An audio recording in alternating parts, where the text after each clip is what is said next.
For decades, India has grappled with a chilling question. How do you stop hate speech without murdering free speech? Our central laws have been criticized as too fragmented, too weak, and often too slow to tackle communal, caste, and gender-based hate, especially online. And in a society where everything is political or fuel for politics, most action either comes as a knee-jerk reaction or selective in nature. And amidst this raging debate, Congress government in Karnataka has tabled the Hate Speech and Hate Crimes Prevention Bill 2025. It is India's first standalone state law attempting to define, penalize and prevent hate speech with unprecedented rigor. The bill proposes jail terms of up to 10 years for repeat offenders, makes offence non-bailable and introduces sweeping powers to remove online content. The government argues this is a necessary surgical strike, a legislative shield to protect vulnerable citizens. But as one has seen in the past with now repealed Section 66A of the IT Act, any such tool in the hands of any government can quickly become the very poison it aims to root out. Critics warn this bill is not a shield, it's a sword. This bill once again runs the risk of a government settling political scores with not just political opponents but even media and activists and ordinary people professing a certain view and members of organizations the state dislikes. Criticism, political satire, dissent, the state can barely be made a judge in these matters. And do we need another such law when existing provisions suffice? So will this bill curb hate or will it simply turn Karnataka into a police state? So how has the Congress government defined hate speech? Hate speech is defined as expressions intended to cause harm or animosity based on certain protected categories. These categories include animosity or harm directed against individuals or groups based on their religion, race, caste, sex, gender, sexual orientation, place of birth, residence, language, disability, or tribe.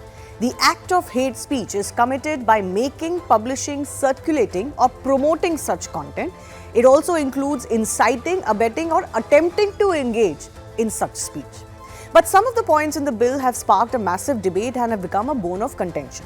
Critics argue that key terms used to define the offence, such as injury, disharmony, feelings of enmity or hatred, and ill will, are subjective and vague, risking arbitrary use. A major criticism of the bill is that it criminalizes speech even if there is no direct evidence that it has led to violence. Penalties of up to 10 years and the classification of the offences as cognizable and non-bailable have been criticised as disproportionate and excessive. In any case, process can be a punishment with Indian legal system. The bill makes organizations collectively liable for hate speech, so leaders can be punished even without direct involvement, raising concerns if it could be used to target the media, NGOs or civil society groups. The state claims that central law lacks a clear definition of hate speech, but the new law overlaps with sections of the BNS and the IT Act, raising constitutional concerns. There are also some exemptions that have been provided in the bill if in such cases hate is not advocated or harm caused. These include things like bona fide artistic expression, scientific or academic inquiry, fair and accurate reporting or commentary, and espousing religious belief or tenet. India already has laws against hate speech. So why did the Karnataka government feel we needed a new one? The most frequently invoked provision is Section 196, which is the successor to Section 153A of the Indian Penal Code. It penalizes promoting enmity between different groups on grounds of religion, race, place of birth, residence, language, etc., and doing acts prejudicial to maintenance of harmony. The other BNS provision often used to deal with hate speech is Section 299, which penalizes deliberate and malicious acts intended to outrage religious feelings of any class by insulting its religion or religious beliefs. It is similar to Section 295A of the IPC. Further, Section 353 of the BNS penalizes statements or false information that may induce or incite someone to commit offences against the state or a community or disturb public order. Just to further add that each of these offences is cognizable, police can arrest without a warrant and it carries a punishment of up to 3 years. Also a reminder here to the Congress especially of a section that it was forced to roll back. Section 66A of the IT Act 2000 criminalized sending offensive messages online through email, social media or other electronic means. It became notorious because the law was vague, overbroad and prone to misuse, ultimately leading to its striking down by the Supreme Court in 2015 for violating Freedom of Speech Article 19(1)(a). Here are some of the examples, particularly from year 2012. Two women were arrested in Palghar in Mumbai for a Facebook post merely criticizing a citywide shutdown following a political leader's death. The very famous case of cartoonist Asim Trivedi, who was arrested for political cartoons, the charge of sedition was also applied against him.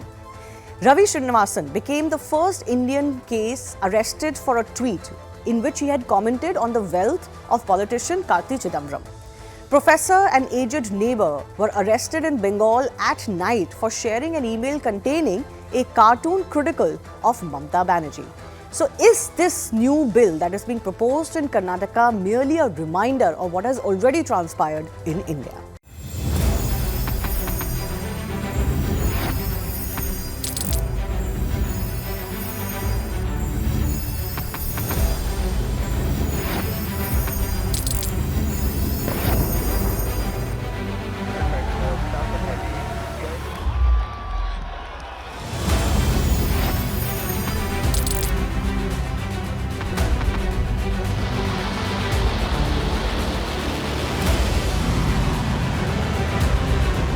Been fighting so long and so hard that they don't know what the they're doing.